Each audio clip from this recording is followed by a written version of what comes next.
वेदों में श्रेष्ठ जीवन के 4 कर्तव्य बताए हैं। एक तो मेहनत के बाद जो कुछ मिलता है उसको श्रेष्ठ समझ के स्वीकार करे। मेरी तो कमाई कम हुई, मैं तो बड़ा परेशान हूं, ये सोचे ही नहीं। जो मिला, जितना मिला, श्रेष्ठ समझ के कबूल कर लो, स्वीकार कर लो।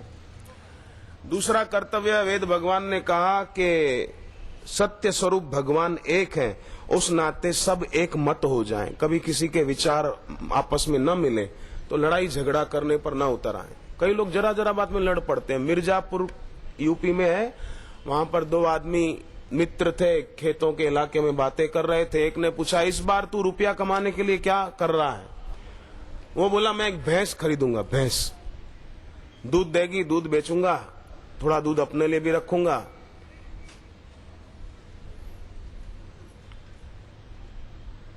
तू क्या करेगा? तो दूसरा बोला कि मैं खेत में गन्ना बोऊंगा।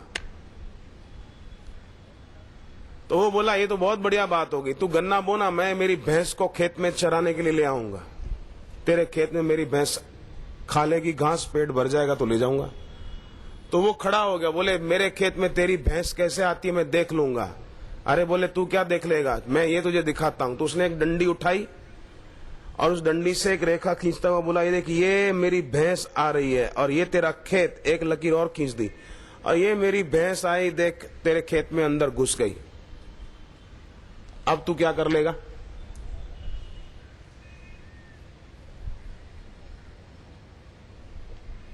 आया गुस्से में, उसने भी डंडा उठाया, दे मारा उसके घुटनों पर और थोड़ा सिर पे। तो वो भी कम नहीं था, उसने भी डंडा उठाया, उसको मारा, मारपीट शुरू हो गई।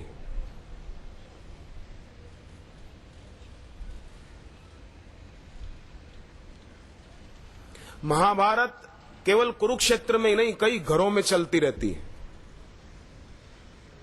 एक घर में रहने वाले 5 सदस्य शांति से नहीं रह पाते। झगड़ा झगड़ा झगड़ा, क्लेश क्लेश क्लेश, खुद भी दुखी, दूसरे भी दुखी।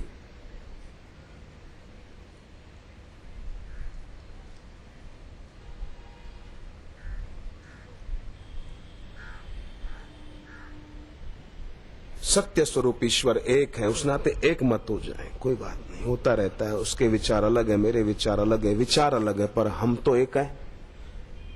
मत अलग अलग है, पर हम तो एक ही है ना।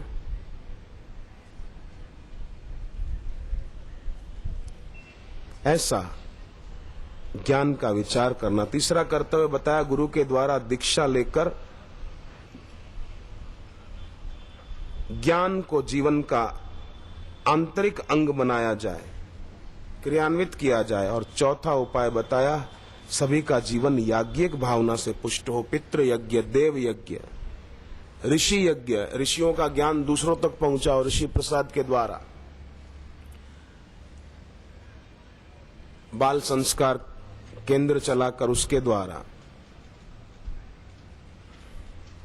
सुंदर समाज का निर्माण होगा।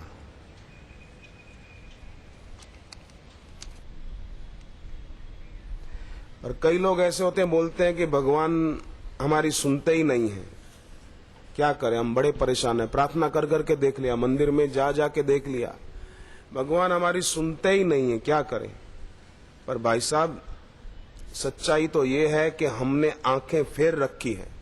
भले बाहर से लगे कि मंदिर में बैठे, पर ईश्वर को पीठ दे रखी है, क्योंकि दुनिया की चीजें मांगते हैं मंदिर जाकर भी। मेरी दुकान चलने लग जाए, मेरा मकान नया हो जाए, आदि आदि।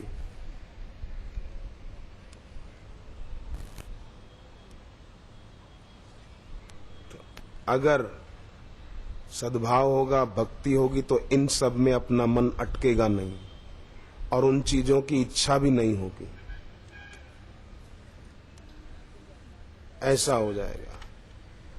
और वेदों में श्रेष्ठ जीवन के जो 4 कर्तव्य बताए, वो चारों 4 भक्त के जीवन में आ जाएंगे।